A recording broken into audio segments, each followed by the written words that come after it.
क्या लड़कियों को अपने सपने पूरे करने का हक नहीं होता? मेरा भी सपना था कि अपनी पढ़ाई पूरी होने के बाद मेरी भी शादी होगी।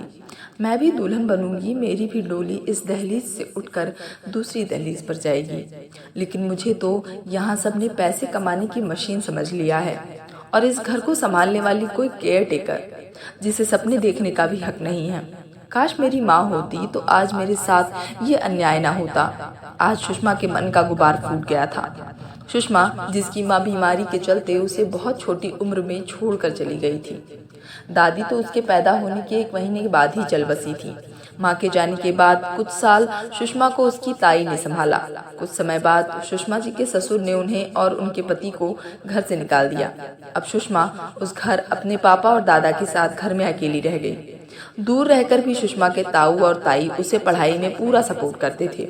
वे सोचते थे कि अगर सुषमा आत्मनिर्भर बन जाएगी तो उसे किसी बात की चिंता नहीं रहेगी।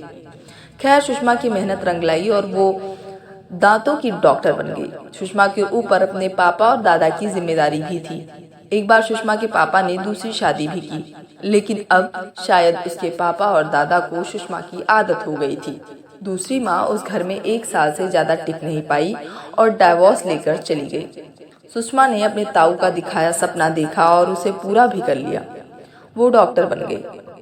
अब सुषमा की नौकरी लग गई थी। पढ़ाई के साथ घर के काम करने में इतनी परेशानी नहीं होती थी जितनी नौकरी के साथ होने लगी। फिर भी सुषमा किसी तरह सब कुछ मैनेज करके चल रही थी। इसी तरह सुषमा की उम्र 30 साल की हो गई। अब तो उसे सब साथ वाले भी कहने लगे थे कि तुम शादी क्यों नहीं कर रही। अब वो क्या बोले कि घर में तो कभी उसकी शादी की बात होती ही नहीं थी। वो दोनों उसके ऊपर इतना निर्भर थे कि वो एक दिन के लिए भी कहीं नहीं जा पाती थी। शुरू शुरू में उसकी ताई ने 1-2 बार कहा भी कि लड़की की उम्र हो रही है, उसकी शादी कर दो, वरना लोग बातें बनाएंगे, लेकिन किसी ने उसकी बात नहीं मानी।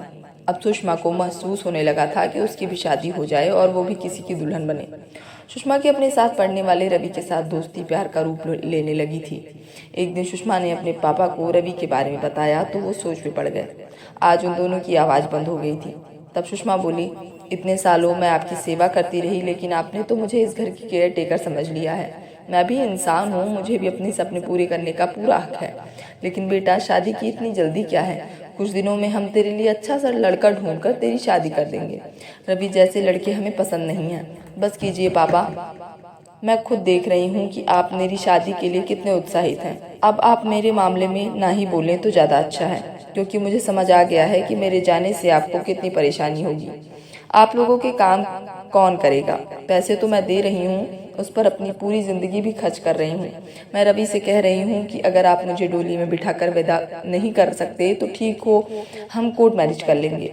सुषमा की बातें सुनकर उसके पापा और दादा का सिर शर्म से झुक गया। वो अपने स्वार्थ में इतने अंधे हो गए थे कि उन्होंने यह भी नहीं दिख रहा था कि उनके बाद सुषमा का ख्याल रखने वाला कौन होगा।